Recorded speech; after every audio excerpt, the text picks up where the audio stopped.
Dear students, I am Dr. Bhagat Singh, assistant professor political science. आज हम BA तृतीय वर्ष राजनीति विज्ञान प्रश्न पत्र द्वितीय यूनिट द्वितीय के अंतर्गत सामाजिक व आर्थिक परिषद और न्यास परिषद के संदर्भ में अध्ययन करेंगे। जैसा कि पिछले वीडियो लेक्चर में आपको संयुक्त राष्ट्र संघ के 4 अंगों के विषय में बताया है। आज 2 अंग जो संयुक्त राष्ट्र संघ के 6 प्रमुख अंग हैं, उनमें से आज 2 अंग सामाजिक एवं आर्थिक परिषद और न्यास परिषद के विषय में अध्ययन करेंगे। सर्वप्रथम सामाजिक एवं आर्थिक परिषद। सामाजिक एवं आर्थिक परिषद संयुक्त राष्ट्र संघ का सामाजिक व आर्थिक सुरक्षा करने वाला अंग है, अर्थात विश्व में कल्याणकारी भूमिका अदा करता है। इसलिए इसे विकासशील देशों के लिए वरदान भी कहते हैं। सामाजिक आर्थिक परिषद में 54 सदस्य होते हैं जो 3 वर्ष के लिए निर्वाचित होते हैं। सामाजिक आर्थिक परिषद में 30 एजेंसियां व 18 कार्यक्रम हैं। एजेंसियां अधिक स्वायत्त रहती हैं, वह अपने निर्णय स्वयं लेती हैं, जबकि कार्यक्रम पर सामाजिक आर्थिक परिषद का नियंत्रण अधिक रहता है। सामाजिक एवं आर्थिक परिषद की प्रमुख एजेंसियां जो बहुत ही ज़्यादा चर्चा में रहती हैं या सक्रियता से काम करती हैं, विशेष रूप से इंटरनेशनल लेबर ऑर्गेनाइजेशन जो अंतर्राष्ट्रीय स्तर पर श्रमिक कल्याण के लिए कार्य करता है। WHO वर्ल्ड हेल्थ ऑर्गेनाइजेशन, विश्व स्वास्थ्य संगठन, जिसकी वर्तमान में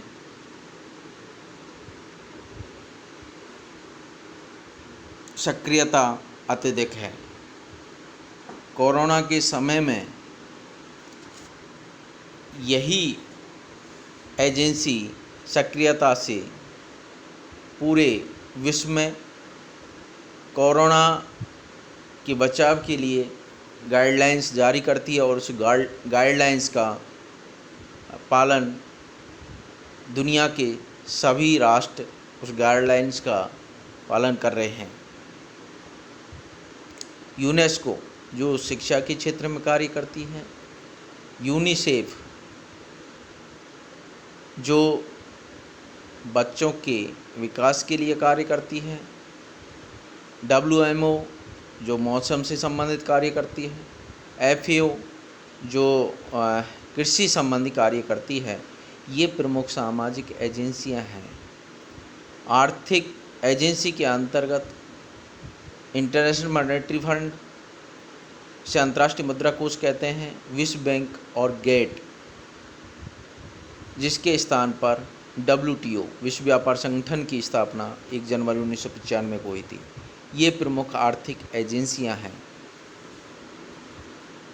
कुछ इसके कार्यक्रम हैं, विशेष रूप से UNDP United Nations Development Programme, जिसका मुख्यालय वियना में है, और UNEP United Nations Environmental Programme जिसका मुख्यालय नैरोबी केन्या में है। ये प्रमुख एजेंसी, जिसमें सामाजिक एजेंसी और आर्थिक एजेंसी हैं, और कुछ कार्यक्रमों के विषय में जानकारी दी जा रही है।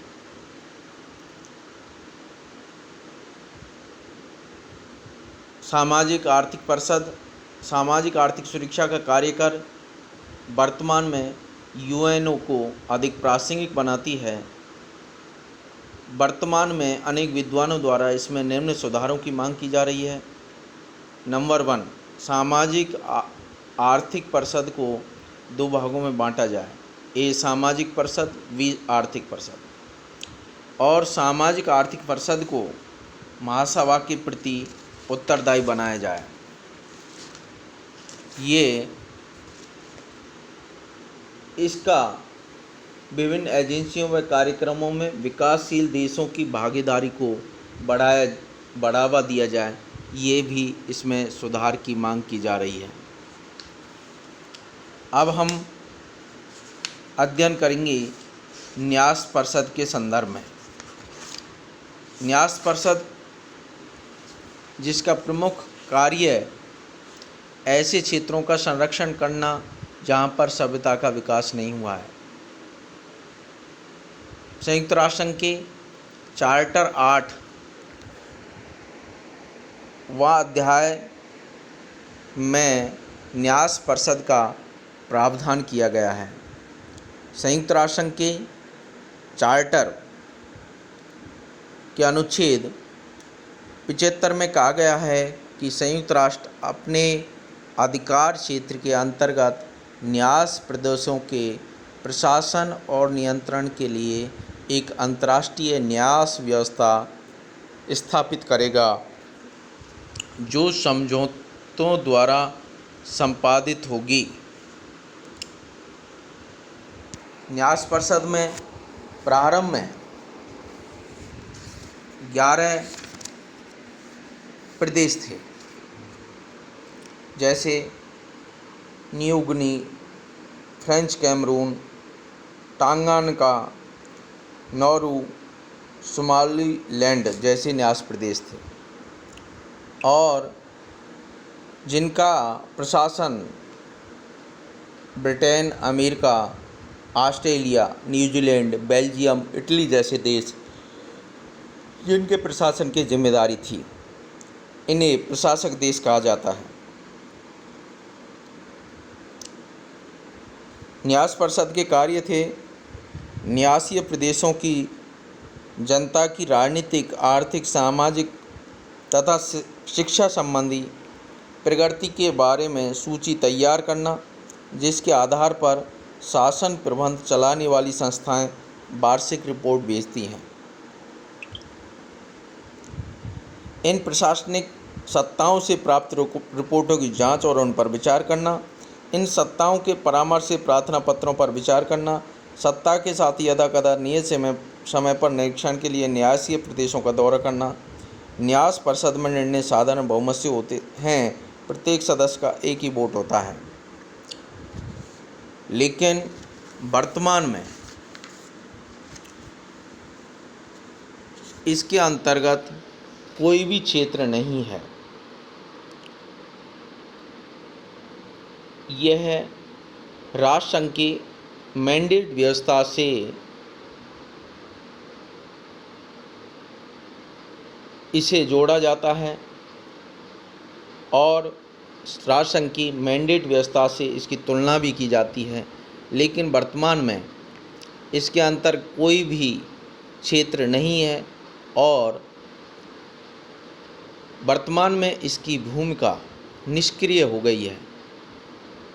ये क्वेश्चन भी आ सकता है कि संयुक्त राष्ट्र संघ का कौन सा अंग है जिसकी वर्तमान में भूमिका निष्क्रिय हो गई है, जो वर्तमान में सक्रिय नहीं है। इस इलेक्शन में बस इतना ही। अगले इलेक्शन में आपको संयुक्त राष्ट्र संघ के विश्व शांति में दिए गए योगदान के संदर्भ में अध्ययन किया जाएगा और